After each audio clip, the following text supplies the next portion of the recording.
বা কেমন আছে, তখন আমাদের বলতে আই এম ভেরি ফাইন। আর তুমি এইসব বাদ দিয়ে আলহামদুলিল্লাহ বললে কেন? বোন, যখন আমাদের কেউ কোনো কিছু জিজ্ঞাসা করে আর সেটা যদি ভালো দিক হয় তাহলে কোরআন সুন্নাহর আলোকে আলহামদুলিল্লাহ, ইনশাআল্লাহ, জাযাকাল্লাহ বলতে হয়। আর যদি সেটা খারাপ দিক হয় তাহলে নাউযুবিল্লাহ বলতে হয়। আর তুমি এরকম ইসলাম বিরোধী নির্লজ্জ বিয়াদবের মতো পোশাক পরে কোথায় যাচ্ছ শুনি? কি তুমি আমাকে নির্লজ্জ বিয়াদব বললে? কেন, আমি ড্রেস পরেছি, এটা কি কোনো অপরাধ? আর তুমি কি বলতে চাচ্ছ? তোমার মতো হাবা জাবা পোশাক পরবো? আমার মতো ড্রেস পরে লাইফটাকে এনজয় করতে শেখো। হয় আফসোস, বোরকা পরে কি লাইফটাকে এনজয় করা যায় না বুঝি? তোমার মতো হাজার পর্দাকে হালকা ভেবে নিচ্ছে, জেনাবের বিচার করে লাঞ্ছিত বঞ্চিত হচ্ছে। এই, তোমার সমস্যাটা কোথায় বলো তো? আরে বোন, আমার কোনো সমস্যা নেই। সমস্যাটা হলো তোমাদের ইসলামের এই সুন্দর সংস্কৃতি ছেড়ে পচা পঞ্চমাঙ্গ তোমাদের ভালো লাগে, তাই তো তোমরা এখন খোলামেলা পোশাকে ঘুরে বেড়াও। এই, কখন থেকে শুনছি পর্দা করো পর্দা করো। আর পর্দার মানেটা কি বলো তো? পর্দা মানে হলো আবরণ করা বা ঢেকে রাখা। এই পর্দা করাটা ইসলামের একটি বিধান। এই পর্দা নিয়ে আল্লাহ পাক কোরআনের মধ্যে কি বলেছেন জানো? কি বলেছেন আবার?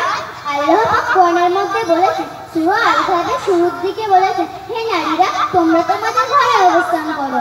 আল্লাহ পাক কোরআনের মধ্যে আরো বলেছেন, অকুরনা ফি বুয়ুতিকুন্না তাবাররুজনা তাবাররুজাল জাহিলিয়াতিল উলা, অর্থাৎ হে নারীরা, তোমরা তোমাদের ঘরে অবস্থান করো আর সেই জাহিলিয়া যুগের মতো নিজেদের রূপ সৌন্দর্য পরপুরুষের সামনে সমপ্রদর্শন করে বেরিয়ে না। চিনি যত্নে রাখলে যেমন পিঁপড়ে ওঠা কঠিন, মুসলিম মেয়েরা পর্দা করলে তাকে অপমান করা তার থেকেও বেশি কঠিন। তাই তো আল্লাহ পাক পর্দাকে ফরজ করেছেন। তোমাকে একটা উদাহরণ দিচ্ছি, ধরো দুটো 5 টাকার নোট, দুটোরই বয়স 7। একটা খোলামেলা দুনিয়ায় ঘুরে বেড়াচ্ছে আর একটা যত্নে বাক্সে রাখা আছে। যেটা খোলামেলা দুনিয়ায় ঘুরে বেড়াচ্ছে সেটা একজনের হাত থেকে অন্যজনের হাতে যাচ্ছে, ফলে সেটা নোংরা হচ্ছে। আর যেটা যত্নে বাক্সে রাখা আছে সেটা নতুনের মতনই চকচক করছে। পর্দা বলি আর বেপর্দা বলি, মুসলিম নারীরা ঠিক তেমনই পার্থক্য। যাই হোক, তোমার সঙ্গে আজে বাজে তর্ক করে আমি আমার সময়টাকে নষ্ট করছি। আমি চললাম, আমার পিকনিকের সময় হয়েছে। দাঁড়াও বোন, পিকনিকে না গিয়ে নামাজটা পড়ে নিলে হতো না? তুমি কি আলতু ফালতু বকছো? আমি পিকনিকে না গিয়ে নামাজ পড়বো? আমি তো আল্লাহর রাসূলকে বিশ্বাসই করি না। তাহলে নামাজ পড়ে কার কাছে মাথা নত করবো? আরে আল্লাহর কথা দেখা যায় না, তাহলে কিভাবে বিশ্বাস করি? নাউযুবিল্লাহ, বোন তুমি এসে বলছো? বোন, তুমি যে বাতাসটাকে অনুভব করো তাকে কি তুমি দেখতে পাও? শুধুই তাহলে সেটা কিভাবে বিশ্বাস করো? আর যখন তোমার মাথার যন্ত্রণা করে তখন কি তুমি সেটাও দেখতে পাও? শুধুই অনুভব করো, তাহলে সেটা কিভাবে বিশ্বাস করো? আচ্ছা বোন, তাহলে নামাজ পড়ে কি হবে? বোন, তুমি জানো না আল্লাহ পাক কোরআনের মধ্যে বলেছেন, ইন্নাস সালাতা তানহা আনিল ওয়াল মুনকার, অর্থাৎ নামাজ সমস্ত খারাপ কাজ থেকে দূরে রাখে। আরে বোন, বয়স আগে 70-80 বছর, উঠতে গেলে লাঠি, বসতে গেলে মাটি। ও বাবা গো মা গো বলে চিৎকার করে উঠবো, তখন নয় ঠিক জান্নাতের চাবি তৈরি করে নেবে। বোন, তোমার বয়স 70-80 বছর হলে তুমি নামাজ পড়বে কেন? তুমি জানো না আল্লাহ পাক কি বলেছেন? আল্লাহ পাক কোরআনের মধ্যে বলেছেন, সাত্তু নিশানি ফি ইবাদাতিল্লাহি তাআলা, অর্থাৎ যৌবন বয়সের ইবাদত আল্লাহর কাছে বেশি গ্রহণযোগ্য। আর এমনকি হযরত জিবরাইল আলাইহিস সালাম বলেছেন, পৃথিবীতে কত ফুটে বেশি করে আমি জিবরাইল তা গুনতে পারি। যৌবন বয়সের ইবাদত এত বেশি সওয়াব, আমি জিবরাইল তা গুনতে পারি না। আরে বোন, তুমি তো দেখছি ইসলামের বিষয়ে অনেক কিছু জানো, তাই তোমাকে কিছু প্রশ্ন করতে চাই। হ্যাঁ, কি প্রশ্ন করবে করো।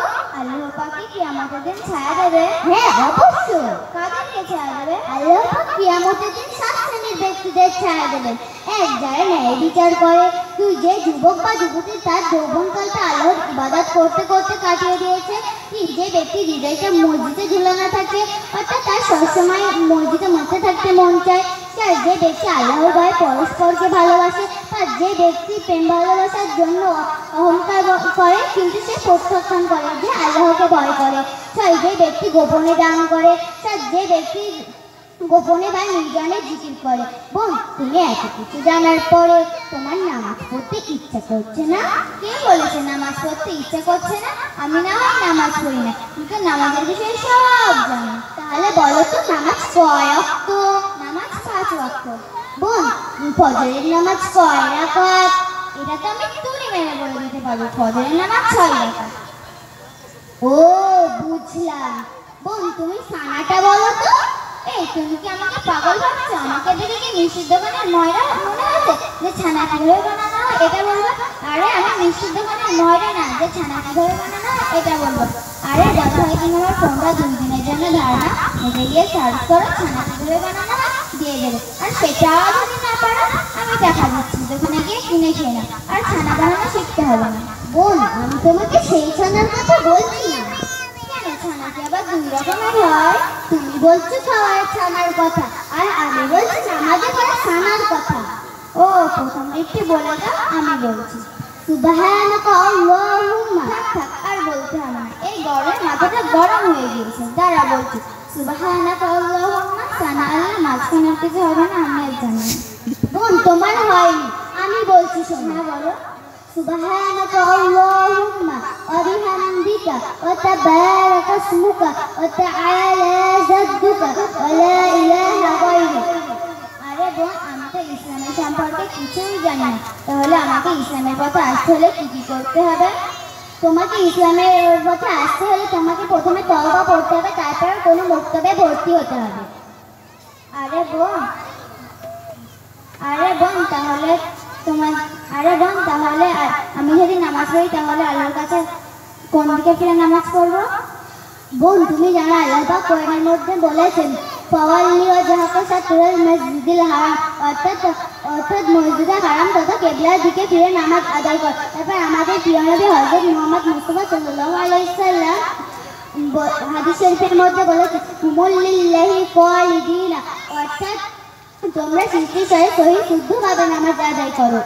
আচ্ছা বোন, আমি যদি নামাজ পড়ে দোয়া চাই তাহলে কেমন ভাবে দোয়া চাইবো? বোন, তুমি এটাও জানো না? আল্লাহ পাক কোরআনের মধ্যে বলেছেন, উদউ রাব্বাকুম তাদাররুজান, অর্থাৎ তোমরা যখন আমার কাছে দোয়া চাইবে তখন নম্র ভদ্রতার সাথে দোয়া চাইবে। আচ্ছা বোন, তোমাকে অনেক অনেক অনেক ধন্যবাদ আমাকে অন্ধকার পথের জন্য, অন্ধকার পথ থেকে আলোর পথে নিয়ে আসার জন্য। ধন্যবাদ আমাকে না দিয়ে মহান আল্লাহ তাআলাকে দাও। ঠিক আছে। আরে বোন, তাহলে তোমাদের মক্তবের নামটা বলো। আমাদের মক্তবের নাম জয়পুর জাকারিয়া মক্তব। আচ্ছা বোন, তাহলে চলো, কালকে মক্তবে দেখা হবে। তাহলে চলো। আসসালামু আলাইকুম ওয়া রাহমাতুল্লাহি ওয়া বারাকাতুহু।